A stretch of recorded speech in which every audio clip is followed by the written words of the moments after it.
What's up, YouTube? It's the Naughty Penguin bringing you a deck update on my Constellar deck. I haven't been running this lately. I've just been working on my Chaos Dragons, but still a good deck. I still have been updating it, making sure it, keeps up.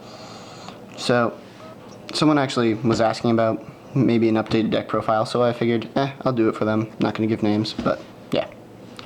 So, 3 Pollux,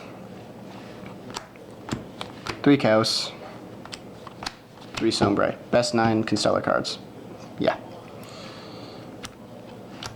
Double Algieti and double Sheraton. This much is pretty much universal throughout every Constellar deck. Some Constellar players run 3 Algieti. I think 2's enough. But, sorry. Yeah, that's fairly standard. Then you have your 2 Brotherhood of the Fire Fist Bears.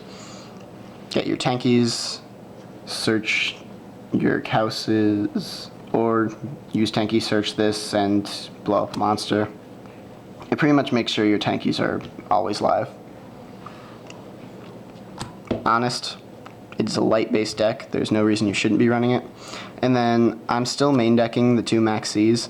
I find that Maxi in the main deck helps a lot more than side decking it. I'd rather just side it out if I need to than risk not having it game 1. So that's it for the monsters. I should say I was experimenting around with another Constellar card, Constellar Sayit, S-I-A-T or S-A-I-T, something like that. I thought its effect was kind of cool. It was like a TG Striker kind of thing, where it specials if you don't have a monster, and then it makes itself the same level as another Constellar. It was kind of cool, but I didn't like it as much. It just wasn't that good. Spells, you got your Rhoda, and your triple tanky. Search for days, and then pop with Bear. Dark Hole and Book of Moon, the only 2 spell cards they left us that was good. And then I'm main decking the 3 MSTs. Once you get Omega on board, you don't really need to worry as much about back row, but when you're trying to set up your plays, you don't want to run into anything. So MSTs help. I don't like to blind MST often, but if it's like 1 set back row, then I might do it. And then the double lance, just as I said, you don't want to get like bottomless or, I don't know, compulsed. So that's it for the spells. Onto the traps. Double Dimensional Prison. Double Mirror Force. One of the new things I've done is I've added a 3rd Fiendish Chain. I did not like the Veiler in the main deck, but I find that Fiendish Chain is helping a lot more. So, yeah. I added a 3rd, it's been working great. And then Bottomless, Compulse, Torrential, and Jesus. So, it's not the original Jesus, but still good.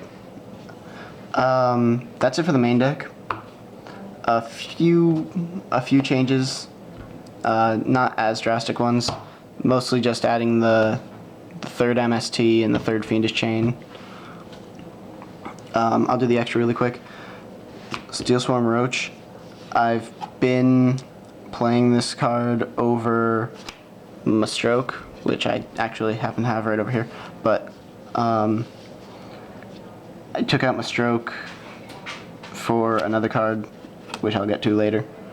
I liked keeping the Roach in because this card's 1, good against Chaos Dragons, and 2, it's actually really good against things like Mermail and even Geargia at times.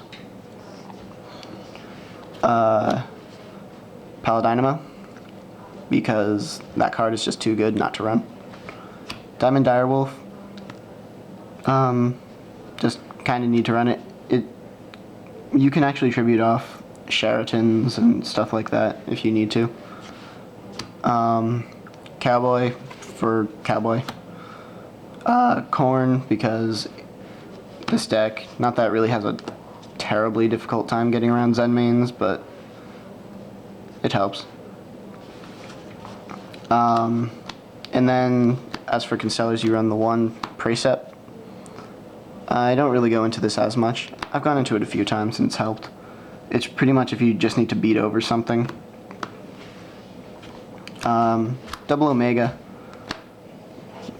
my favorite Constellar card, because I hate back row. And then that's it for the rank 4s. Rank 5s, I'm running the Volcasaurus. This card's really busted. You burn them and then you overlay, where is it? Thunder Charger for him, over him, so yeah, it's kind of busted. Tyrus, probably the least gone into Exceed in the deck, but it's good. And then double Pleiades. It's pretty much the star card for Constellars because it's a walking compulse. And a lot of the times I'll find myself, if I end up with like this and back row and like a tanky on board and they try and dark hole me or something, I can bounce my tanky back to hand. So that's nice. Then I run the 1M7, which, I mean, even though it's unlimited now, you only really need one. You're not going to need to go into it anymore. The one Thunder Charger, because, you know, dead rank 5s are bad. And then I'm main decking the Chimera Tech because I'm side decking Cyber Dragons for Gear Gear. I'll go into the side deck now. As I said, I'm side decking Cyber Dragons because there's only really like two or three Gear Gear players at my locals, but I hate Gear Gear so much. It's one of the decks I just dislike with a passion. The other good thing about Cyber Dragon is it is rank 5, so if you have it and you want to special it and not contact fuse with their board or whatever, you can use it for play, use this in Kaus, go into rank 5. Then I run double DD Crow. This is just, it puts in work. I'm running one Soul Taker. I'm actually getting a second one from my friend, or I might end up side decking 3 of these. Potentially taking out the Cyber Dragons just because it's not worth it for like 3 players. And I have other cards to side against Gear. But I only have the one for now. I would be playing 3 because I really don't like Chaos Dragons. And, you know, this is a really good out to Light Pulsar. Noblemen, Ghost Tricks, and Gear Gears are annoying. Soul Drain for things like Dark Worlds and Mermails and stuff like that. Double Trap Stun. There's a really good TG stun player at my local, and this helps kind of. It also helps if they're siding in things like Light Imprisoning Mirror and you just want to flip this up for one turn. Iron Wall, once again, Chaos Dragons, and even sometimes things like Dark Worlds need to banish.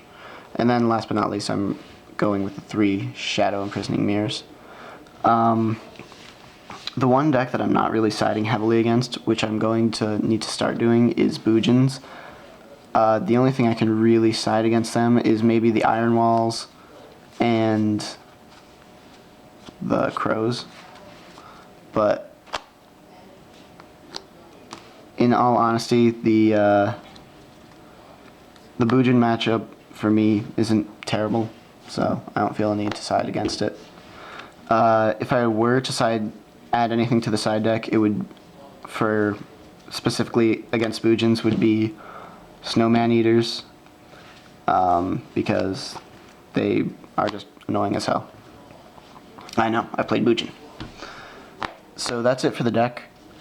This deck is actually going to be for sale, if anyone's interested and wants to make an offer on it. But yeah, that's it for the deck. It was a 40 card main, and yeah, that's it. I'm just going to take note if I can zoom out. That's the wrong way. I guess I can't zoom out anymore. Well, whatever. I did finish my mat, and it's cool. I like it, so I just want to point that out. Love my Doctor Who mat. I have so much respect for people that can make these things like look amazing, because this kind of looks like shit, but it's took so long to do. So yeah, I just need to color this in and make it look pretty. So yeah, that's it. Let me know what you think of the deck, if you have any suggestions for me to change in it, or if you're even looking to buy it, because I am trying to sell this thing. I'm making a couple decks. I'm making Gear Gear, I'm making TG Stun, so yeah, that's it. This is the Naughty Penguin signing out.